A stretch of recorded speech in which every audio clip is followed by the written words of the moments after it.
So we're only a few days away from Christmas, everyone, and it's always about the season of giving. But when it comes to giving something that, whether if it's the love of your life or if it's your child, you gotta choose wisely on what you're getting them for Christmas, everybody. I'm gonna go ahead and share with you guys on why getting a reptile as a Christmas gift is not exactly a good idea.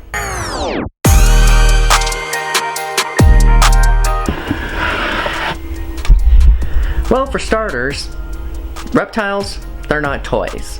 They are not toys, especially if you're getting one for a child. They need to realize that they are nothing to just play with 24/7 or, you know, take them outside into the pool or something.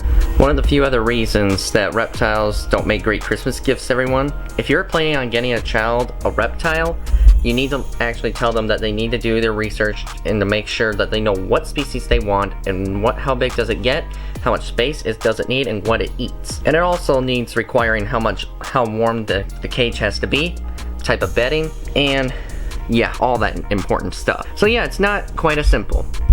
Like, for example, if you do want to get a reptile as a gift for the holiday season, everybody, for example, your kid wants a pet corn snake. And you know what, a corn snake is one of the easiest pet snakes to get and take care of. But at the same time, you have to realize too, if this child is like very young, like 9, 10, or 11 years old, you have to ask them some very important questions before you buy their pet reptile. It's important to ask them, have they done their homework on this snake?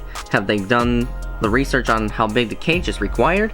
How much food does it eat? What type of food it eats?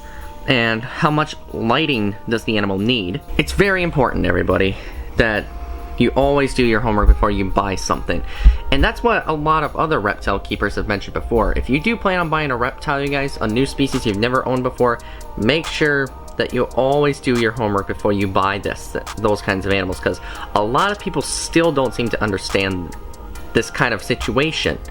Because a lot of people that are not experienced at keeping reptiles, sometimes when they don't keep them for too long, they realize they get too big, or if it's too much work, you know, for them. Sometimes they might either just dump the animal into the wild, or maybe dump it at a farm, which is kind of sad. But that also kind of puts the reptile hobby in a bad name too. Now, I'm not trying to make this a negative video or anything, but I just want everybody to understand what are like the pros and cons of getting a reptile for a holiday season. And like I said, you know, reptiles, they're not toys. It's kind of the same thing for all animals at that. Like, I know there have been some people that have gotten like a puppy or a kitten as a Christmas gift for their kid or their loved one. And it was something that they didn't want for Christmas, you know, and they have no interest in it. It's kind of sad, you know, because a lot of people put a lot of effort, also spending a lot of money, well, maybe not buying from a breeder, but maybe adopting from a shelter too, you know, and they're not interested. It's kind of sad. People need to realize that, yeah, these animals are not toys, you know, they are a big responsibility, you know. I mean, and like I said, I own several snakes here, everybody. They're all a big responsibility.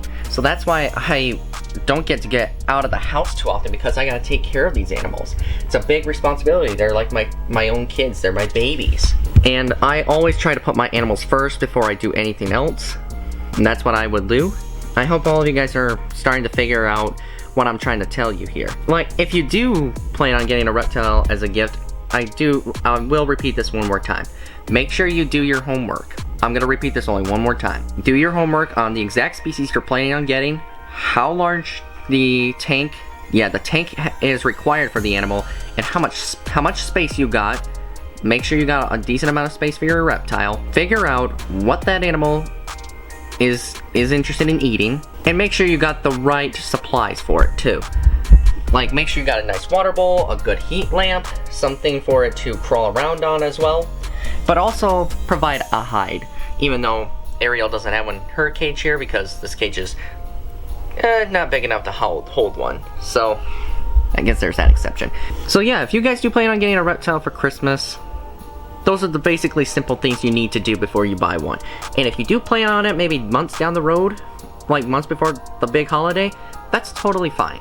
But make sure you guys do all those steps, because it's been repeated 100 times on the web, and some people don't pay attention still, which it can get pretty annoying and frustrating. But I guess that's just how our generation is. Oh, And Ariel left me a present. I just now noticed that. I'm gonna have to clean that up here in a bit. But now I hope you guys understand on what, if you do plan on getting a reptile for the holiday season, hopefully you guys now know those steps. Right now, I'm gonna go ahead and change the subject here, everybody, because we're gonna go ahead and meet up my grandma for a little early, like, Christmas dinner. We're gonna bring some pizza and spend a little time with her. Because, you know, we don't get to do it as much, but during the holidays, it's a really good idea because right now she's not in great shape, and we want to at least spend some time with her once in a while and just try to keep her in a positive light, everybody, because this year it's been challenging. Everyone here in the house. So yeah, I'm gonna go ahead and dress up warm, and then we'll be on our way.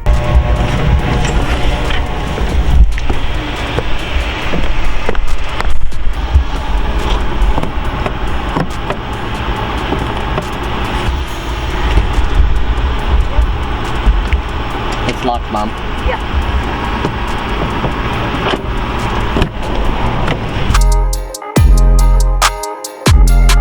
Alright, so we ordered some Domino's for dinner here, everybody, and now we officially wait for my grandma to arrive, and we'll spend a little time with her since it is Christmas time and it's a season of good cheer, everybody. So we're gonna wait here and see if she comes and see if she wants to talk with us.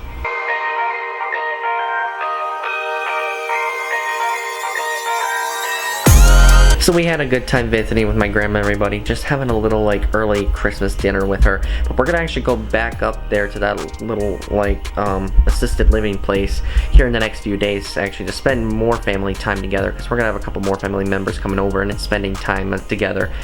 So unfortunately I'm not gonna get on the vlog, but that's okay, everybody. So absolutely kind of a bit of a interesting Christmas tradition, I guess you could say. Super excited because I got a feeling, everybody, with how the weather is outside, I think we're gonna actually have our very first green Christmas.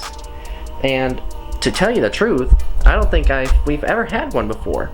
I've lived my whole life up here in the UP, and I don't recall ever getting a green Christmas. So there's a pretty good chance this one might be our very first one ever. And if so, might get it on camera for you folks. So let's see if that happens, but not counting my chickens until they hatch just yet, because the weather can still change within a few days, everybody. So we'll see how it cooperates. But for now, I'm gonna go ahead and probably just wrap this up, everyone. So that's all I got to tell you, everybody, for the rest of this video. So see you guys in the next one.